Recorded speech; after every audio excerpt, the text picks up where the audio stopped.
Hello, everyone. I'm Mnar Adley for MintPress News. Welcome to our MintCast podcast, where we interview dissenting voices the establishment would rather silence and experts who can help us go behind the headlines to break through the fog of war. And our guest today is none other than independent journalist and filmmaker, Abby Martin. Abby, thank you so much for joining us today. Thanks so much for having me, Mnar.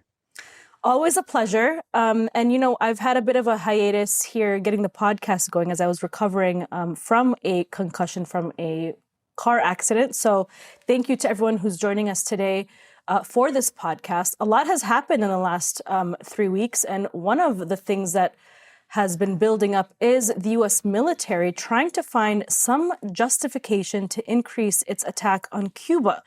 Abby, you just finished a film about Cuba. So tell us more, give us, if you can, a little background information on your film and what's your reaction to the latest round of U.S. sanctions and the chances of a potential U.S. invasion of Cuba amid this war against Iran.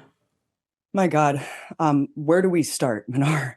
I mean, first of all, this is the second feature film in a couple months that we've put out called Cuba After Castro. This is the first sit-down interview with an American journalist with the president of Cuba, President Miguel Diaz-Canel. Telesur was hosting Empire Files. I had the flagship show on Telesur. Telesur was a network that was created by Fidel Castro and Hugo Chavez to counteract that corporate media hegemony that was lying about these countries and about their gains, and fomenting propaganda for regime change. So I think that in part, as well as me asserting my editorial freedom and proving integrity with my work, granted that access and paved the way for this interview to happen. Now, we worked 2 years to make not just an interview series, but a whole feature-length film to really bring the president's stories to life. We hear caricatures and cartoonish depictions of all the so-called adversarial leaders that this country is taught to hate.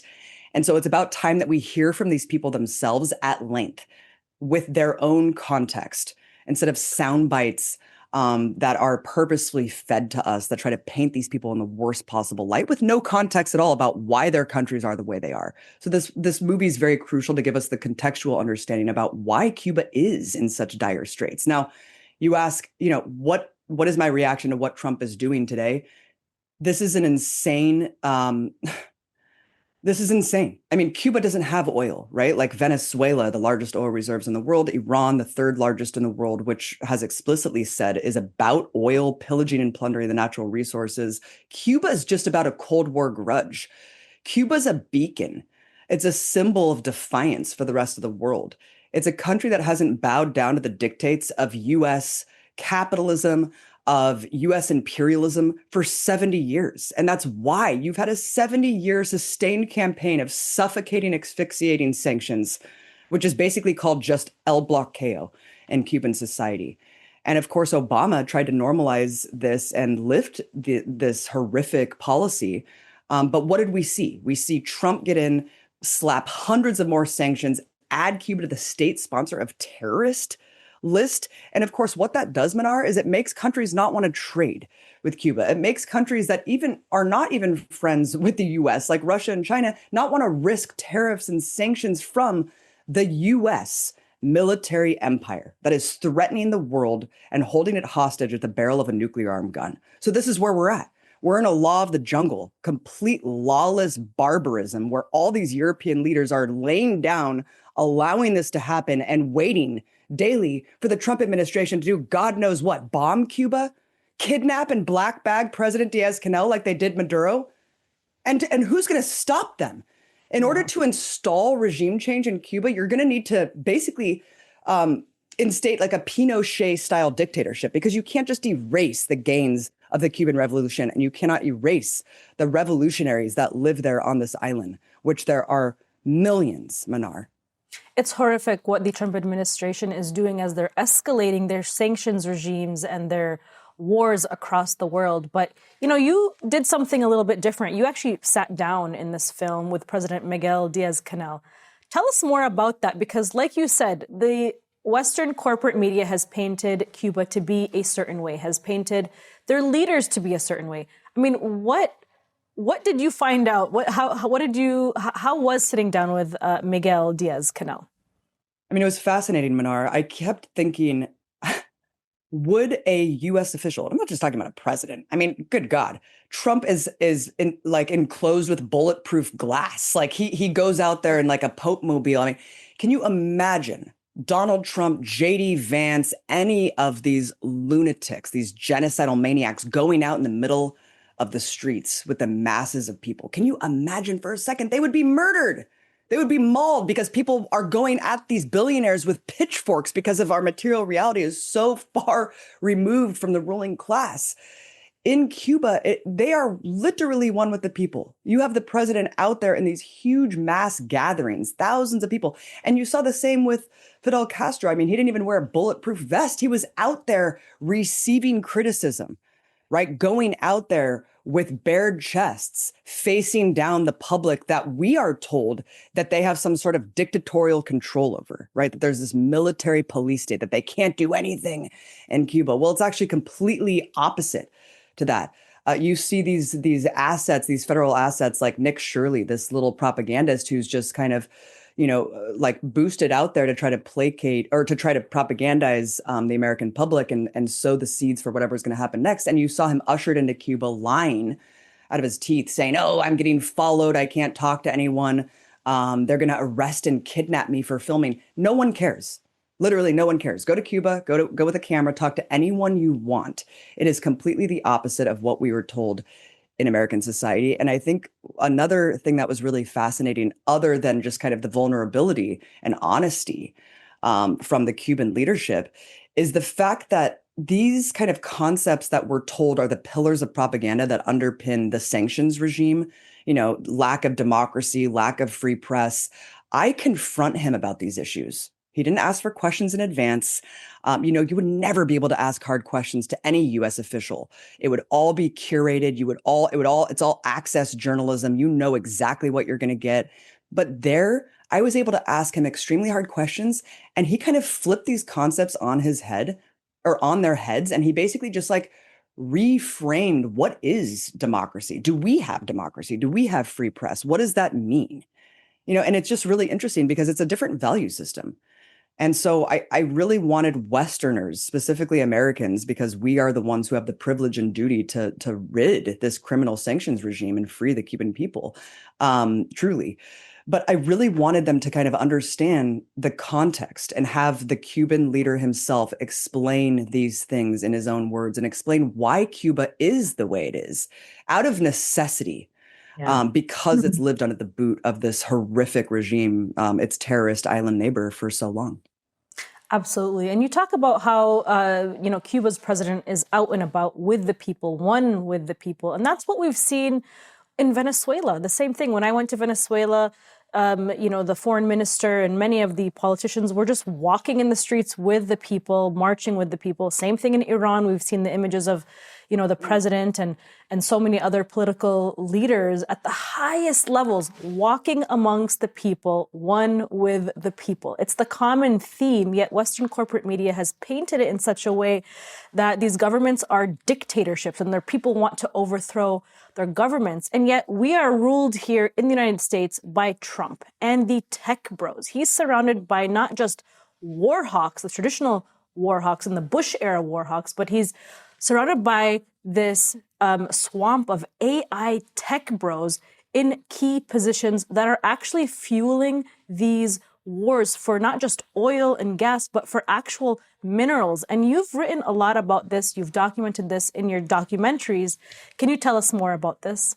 Yeah, I think this is, people have asked, what would you add to Earth's greatest enemy? Because Earth's greatest enemy, of course, as we will soon talk about, kind of encapsulates why this entire system is upending, sustainability on the planet. It's completely contrary to a habitable planet, right? This apparatus of a military-industrial complex that acts as a for-profit corporation that's basically imposing and enforcing this fossil fuel infrastructure at the barrel of a gun.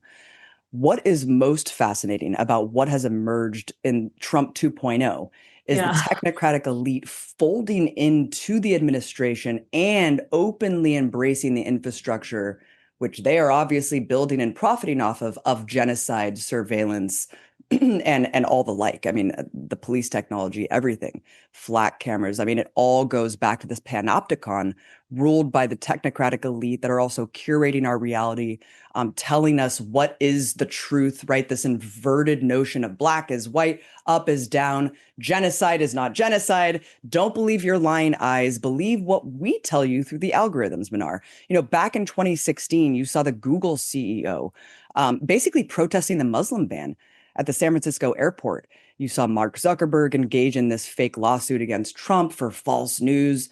And under the Biden administration, you saw this new crackdown on free speech. Of course, what we saw was the erasure of unsavory voices that included Russia Today, a lot of anti-imperialist voices, right? So that kind of buttoned up the narrative that ushered us into Trump 2.0, which we saw completely abandon all the virtue signaling from all of these technocrats. They didn't care anymore. They didn't have to sell us the opposition. They didn't have to throw black squares up on their brands anymore. And they didn't have to co-opt anything because they just could come out in the open. You saw Elon Musk proudly proclaiming himself to be a right winger. Finally, the cat's out of the bag, hoods off, or I'm sorry, hoods on, masks off. And I think Elon really paved the way for the rest of the technocrats to say, hey, we don't have to pretend anymore to be liberal. We can be proud right wingers and be ushered within this kind of fascist architecture. And that is the scariest thing of all. In a way, it's very instructive and enlightening because we don't have to pretend anymore. We see things for what they are. But unfortunately, it's been a very, very scary trajectory because of how fast this is all ramping up, with the AI being the face now of the war machine and these data centers being plopped down. We can't even get fucking high-speed rail in California. I'm 41 years old. But a data center can come in my backyard in 3 months and permanently impose its control without supplying jobs, changing the climate, like we see in Utah, Kevin O'Leary's data center, which could elevate the climate 20 degrees and destroy the entire state. I mean, this is bizarre, crazy, and very dangerous. And if this $1.5 trillion budget goes through, that's all going to go to AI. That's going to permanently instate this new AI warfare economy where we're having AI do warfare. I mean, that's what we saw in Gaza, the first AI genocide. That's what we get. That was the AI genocide. And we saw it, live streamed in 4K on our smartphones. We saw what AI is capable of doing with these tech bros that showed us that the enemy in the end is going to be all of humanity, right?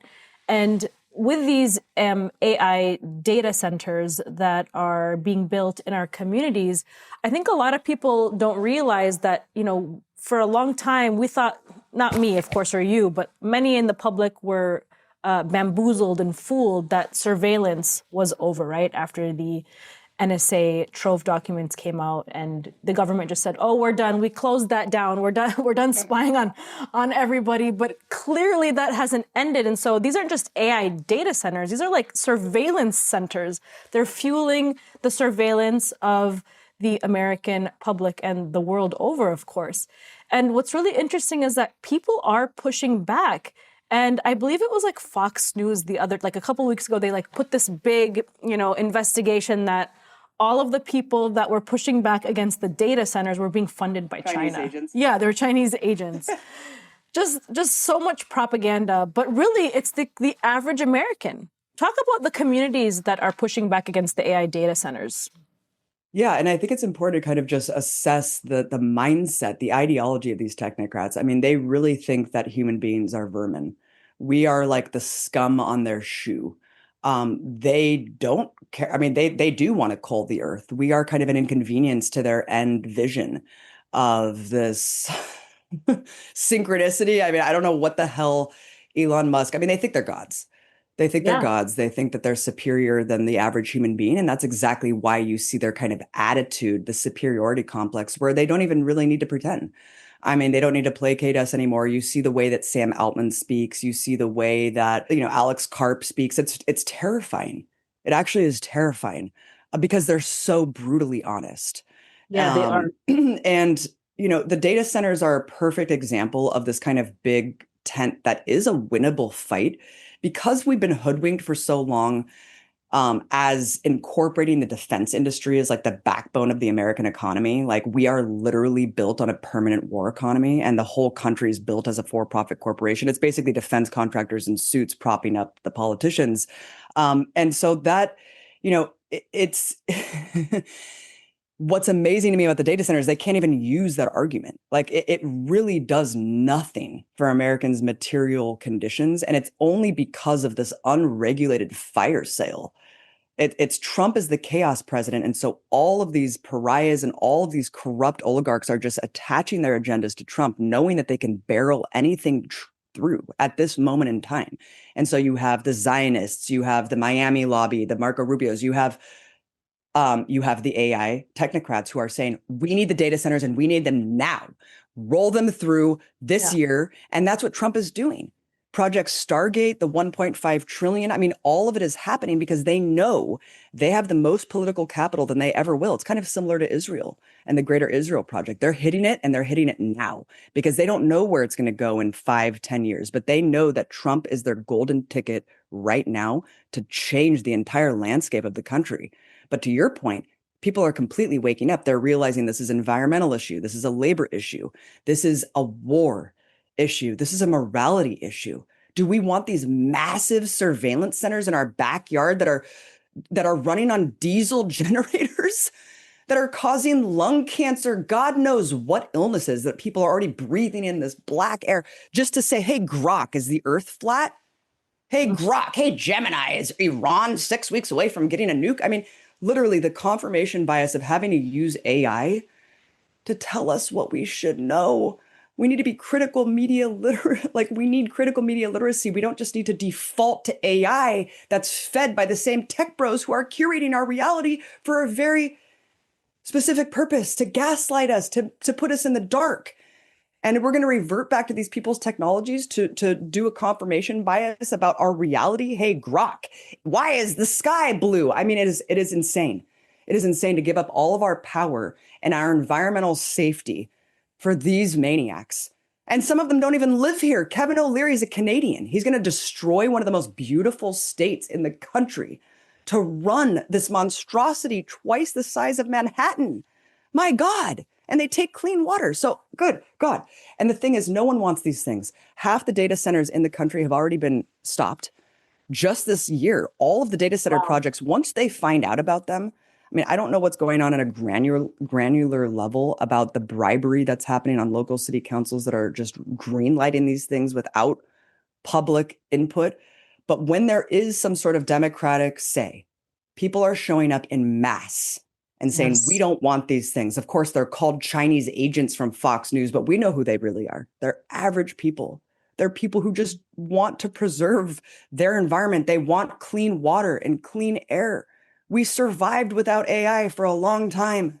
We don't need it. We certainly don't need it at this scale. And we're told it's because of China, so China can't win the AI race. Look at how many data centers China has with a country of over 1 billion people compared to us. It's all a farce, Mnar, and we're the marks. Absolutely. And you mentioned something really critical, which is that Trump is the golden ticket for the state of Israel to continue these wars. And we can't deny the fact that all these AI tech bros are all Zionist. They're all pro-Israel too. And in some sense, this AI machine is an arm of the Israeli military as well, and of the and of the U.S. military. And so we are really living in these unprecedented, scary times. I mean, you and I have both been covering war, since 9/11, from the passage of the, Patriot Act to the surveillance machine that expanded after that time. And we've covered every U.S. military operation since 2001, since the 9/11 attacks. And so we've seen this machine build and build and build and expand, but we're at this place now where the AI machine, military machine, and the U.S. military and the Israeli military are really kind of merging and joining forces. It was mentioned in the 2027 NDAA National Defense Authorization Act, where the U.S. military and the Israeli military are somewhat merging, which isn't a surprise. And of course, I just read this news this morning, so I still have to look more into this. But what are your comments on just this growing alliance between the U.S. military and the Israeli military, going on with this, pushing for this war with Iran, Israel committing genocide now in South Lebanon? I mean, it just seems like such horrifying news is coming out every single day from the region. I mean, look, I think that Israel, it's always been the US's attack dog. It's been the military garrison in the Middle East to tamp down on anti-colonial movements, to tamp down on all of the adversaries of the US, and to try to cement its control as an extension of US imperialism in the region. Look at where all the routes of fossil fuel, the arteries of capital flow. That's why the US uses Israel. I think this is again further exposing and cementing the permanent relationship that the US will protect and subsidize Israel until the end of time, until it becomes completely untenable to do so. But they are scared because they are seeing the writing on the wall. Similarly to passing all these anti-BDS legislations, laws in the US, because they wanted to tamp down, they wanted to basically prevent the movement that they know would inevitably bring down apartheid in Israel, which is boycott, boycott, boycott. And so they're doing something similar, which is they're trying to stave off the boycott movement, stave off the divestment and the isolation of Israel that we know will inevitably happen by integrating our economy with Israel's, our war state with Israel's. We already saw the synchronicity and with the training of all the police forces here in the US. NYPD has an office in Tel Aviv. So all of this has already been pretty incestuous. And I think this is just permanently been further cementing the technology sharing, the partnership that we see with all these AI companies, because it is the same. It really, really is the same. It's not the tail wagging the dog. It's Israel is a subsidized colony of an extension of US power. And so this is just kind of further exposing that fact. It does make it scary because it makes it that much harder to untangle. I think we're realizing how integrated the economy of Israel is and how much more difficult it is going to isolate this apartheid genocidal state without isolating the US. And that's why I do keep bringing it back. The US does ultimately need to be boycotted and isolated in order to bring down and demilitarize and decommission this global military empire. And Trump's biggest donors are AI tech billionaires. And then also there's Israeli billionaire Miriam Adelson, who is one of Trump's biggest donors who got him into office.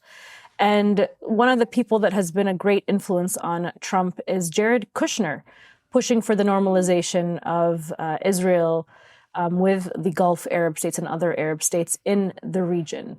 What have you seen with Jared Kushner and Miriam Adelson's influence on Trump, and how has that changed Trump's term this time around versus when he was in office over 4 years ago? Yeah, I remember, we did Gaza Fights for Freedom, obviously, about the Great March of Return. You can watch it for free on YouTube if you haven't already seen it. I really encourage you to, because that was all precipitated by the moving of the embassy. That was such a huge symbolic move that Trump did during his first term. And I really want to bring back people to that moment because that was Miriam Adelson's wish. That was fulfilling a huge Zionist goal that set off a goddamn firestorm, took the lives of countless Palestinians, ended up, we had months-long sustained protests to reclaim Jerusalem, right? I mean, this was such a huge blow to the entire conflict. And that was Trump, and that was fulfilling the wish of Miriam Adelson. And that was the tens of millions of dollars that she gave him to basically just cement that. And so here we are in the second term. We already saw Jared Kushner's personally invested in settlements. He's been involved in all of this, which is insane that he's even allowed to. Like, I know that law doesn't mean anything. We're like living in this law of the jungle. So it really is, it's kind of a side. But isn't it insane that Jared Kushner is personally profiting off the settlement process, is personally profiting off the genocide, can reshape Gaza to his personal playground, and Trump can too? It's absolutely insanely criminal. This is a man who was so close to Netanyahu that inexplicably Netanyahu, even though he was a diplomat and had millions of dollars, would go and stay in Jared Kushner's personal childhood bedroom in New York City. Why? Why would you do that? You sick maniac. I mean, it just shows you how close knit these families were. It's disgusting. So yes, I mean, Jared Kushner and Miriam Adelson, they have, again, the chaos presidency. Trump is so easy to bribe. He is such a psychopath. All he cares about is power and money. I mean, it's really just whoever has the most money can get the biggest favors. And that's exactly what we saw. They paid him and he's dutifully performing whatever they want to. So he's continuing the genocide. He's all, no holds barred, all gloves off for Israel to engage in the greater Israel project. And at the end of the day, we see where that's going, Mnar. We see where this kind of bribery and corruption leads us.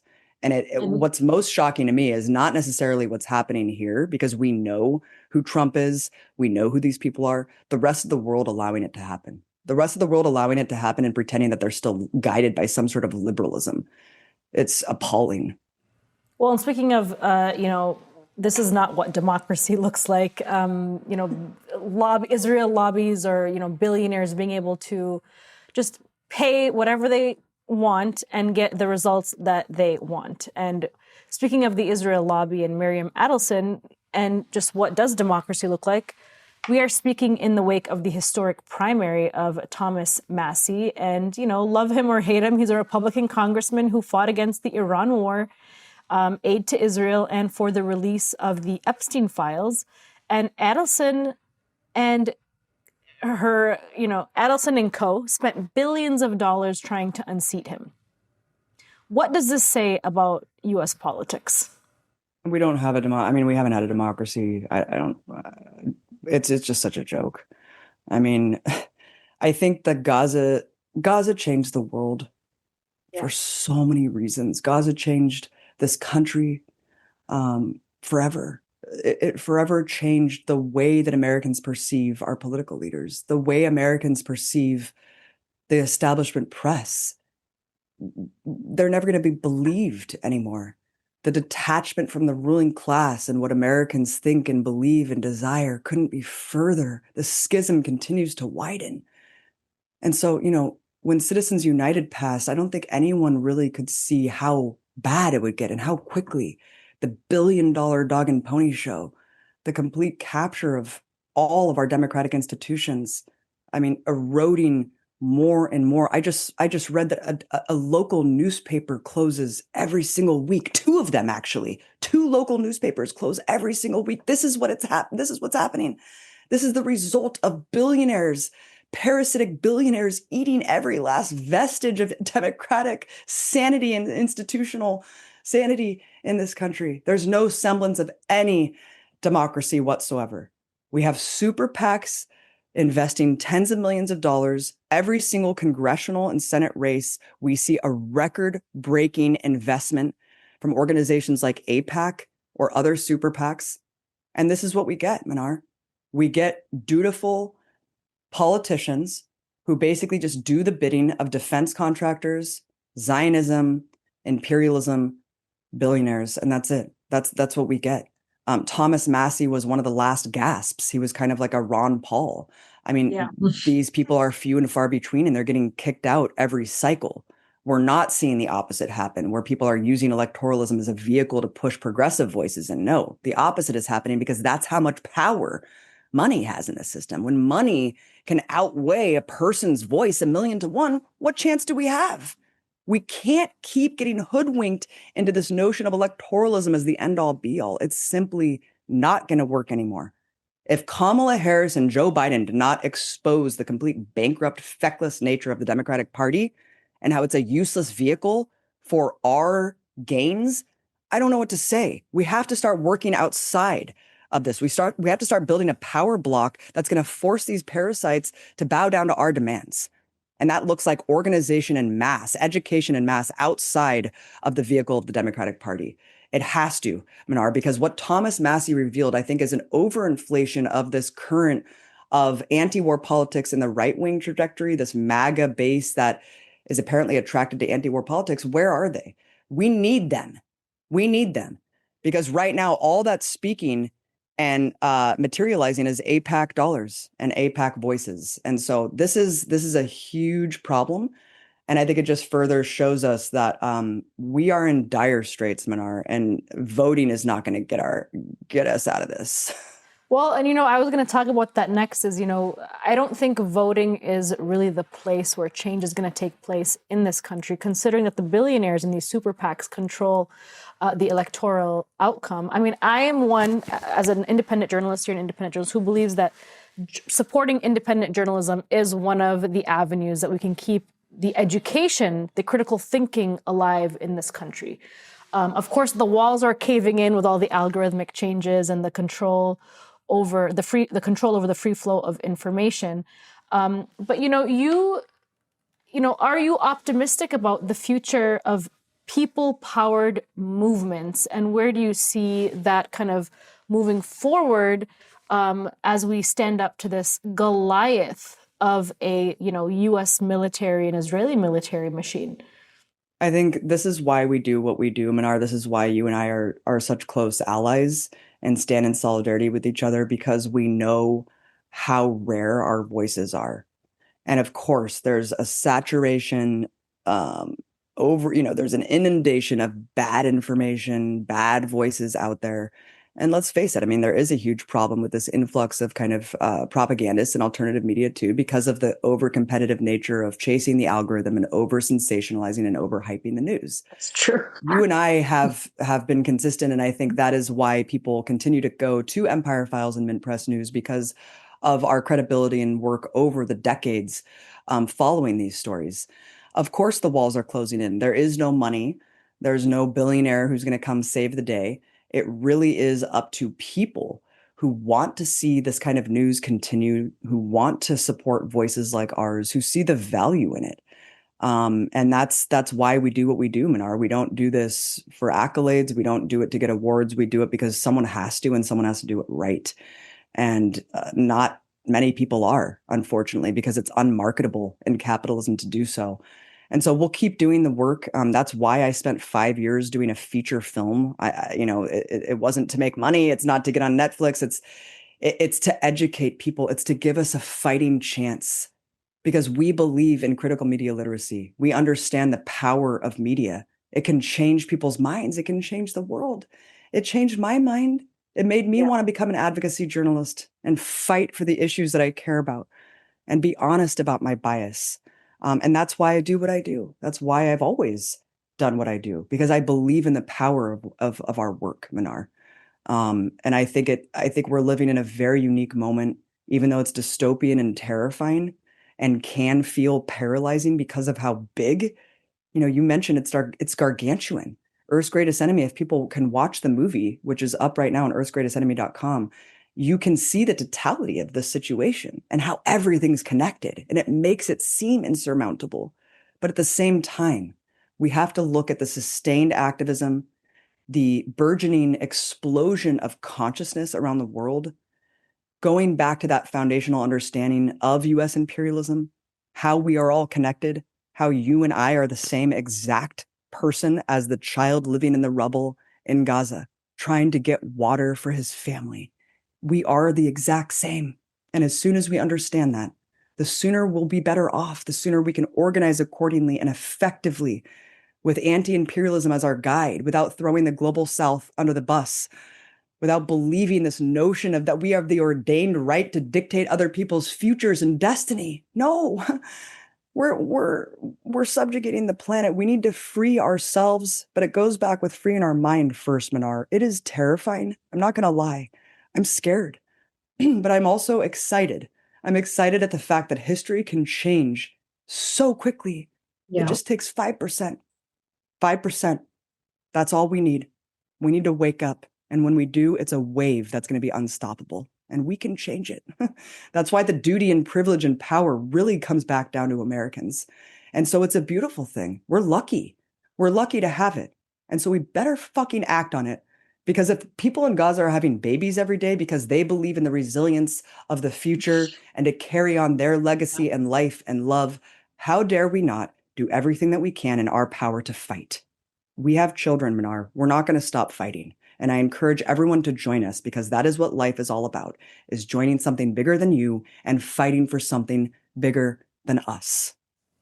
Absolutely. And that was just so inspiring because, I'm a mother and you're a mother, and we know that we can't just leave the earth to be left up to the future of the earth to be left up to in the hands of these, parasitic billionaire class who are clearly bent on destroying it and destroying humanity. That's really what their goal is. My final two questions, I'll start with the first one, which is about, you are the director and producer of the movie Earth's Greatest Enemy. You've mentioned it. I've watched it. I co-hosted an event with you. It's an incredible movie that I recommend to everybody. But in it, you document how the U.S. military is the world's greatest and biggest polluter and is literally destroying the planet every single day. I want to talk about how AI is adding to this pollution. Because, we used to think that it was just the Pentagon, right? But now we have and you mentioned this earlier, but we've seen how AI is being used in the Gaza genocide, the U.S. strikes on Iran as well. So doesn't this make the threat against nature even worse, given how much water and energy AI needs to function? Yes.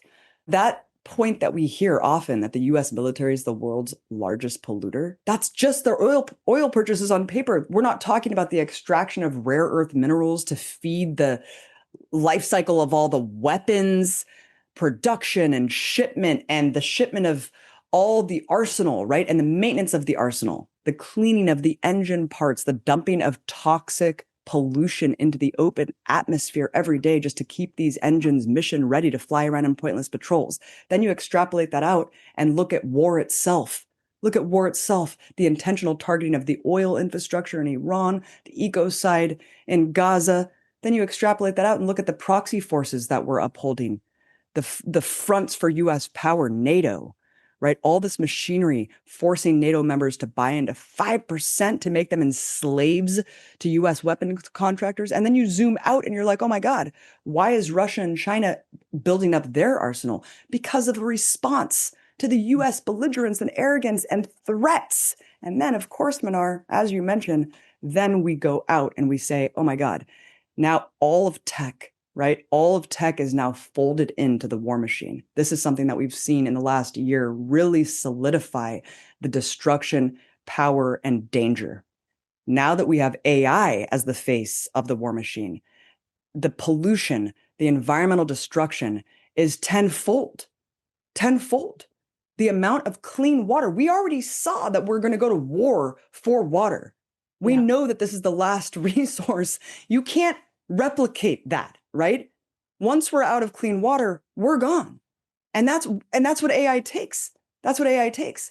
They literally want to fuel and power these machines more than they want to supply the earth, that they want a sustainable habitat for their children and grandchildren. It's insane. It's collective suicide, Mnar. So yes, the movie proves the thesis tenfold, but when you couple an AI, it becomes so existential that nothing else even seems to matter unless you're looking square in the face at US imperialism as the elephant in the room. And we're seeing a pushback against this, not just in the United States with these communities pushing back against AI, but around the world, whether it be Venezuela or Cuba or countries in the global south. But we also have seen how Iran specifically has pushed back by showing just how fragile the U.S. military also is. Despite how strong the U.S. military is, the war against Iran showed us that if a country and another military dares to stand up to the U.S. military, that it is possible to push back and stand up to it. In the way that Iran has, in closing the Strait of Hormuz, it has disrupted the global economy. It has prevented and disrupted the oil and gas industry from moving forward as well. What are your comments on Iran's pushback with the Strait of Hormuz closure?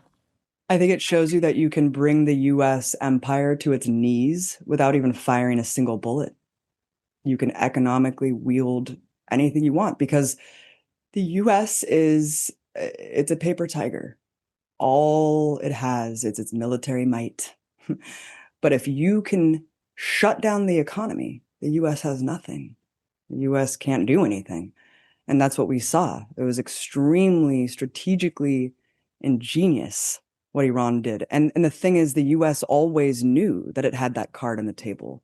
But the US it's like a dog attacked in a corner. It doesn't know what else to do. When you're a hammer, everything's a nail. So even though they knew that that was a possibility, they had no imagination outside of just pummeling Iran with military might, even though they knew that that was going to happen, right? And so it's pathetic. It's pathetic that at the end of the day, the US is so weak and ineffective. It hasn't won militarily. It's always just about short-term profit and destruction for the coffers of just a tiny few at the top that are just parasitically sucking all of our energy, our resources, so that Jeff Bezos can have another yacht. And that's what this is. It's not about strategy. It's not about victory. And it's not even about cementing U.S. imperialism at the end of the day, because to your point, they've actually lost. U.S. imperialism is waning in the region because of how disgusted and horrified the world is at the terrorism of the U.S. and its appendage, its sick appendage in the Middle East, Israel. So I don't know where this is going to go, but I think it really is instructive how extreme the violence has become and how desperate the propaganda has become. That's not a winning strategy. That doesn't mean that this side is winning. It means that they're losing and they're lashing out. And that means that we have the chance to shape our future and to reclaim the reality and narratives that they are trying to shield from us. And that's how we win, Mnar. We reclaim the truth and we start to fight against these maniacs telling us that it's too late, because it's never too late. Yeah, and I think that's the biggest message that we can take away from this conversation is, despite how bad things look like as they appear out there, the power truly still lies in the hands of the people. And, we can stand up to these AI tech bros. We can stand up to the US military. We can stand up to these data centers and the pollution and environmental destruction. It really just does take a small percentage of people. Don't underestimate the power that's in your hands as one person, because everybody that does something that pushes back, it creates a ripple effect, and eventually it's a tidal wave of change. And I do see that tidal wave of change happening now, and that's why they're acting in such desperation to just get these, quick results for themselves, these quick wins, military quick wins for themselves, because they see that the people have risen and spoken and are just sick and tired of the US-Israeli imperial machine. And Abby, you've been at the forefront of this, pushing back, educating people. I commend you for these amazing documentaries that you have put together. I recommend everybody watch them both. And Abby, we're going to continue this conversation again. And I know that you're short on time, so we'll wrap it up here. Thank you so much. Thank you so much, Mnar. Everyone support MintPress News. Please support Mnar's work. You're incredible. I'm so honored to be in this fight alongside you. And everyone check out Cuba After Castro and Earth's Greatest Enemy. Free us all from U.S. imperialism.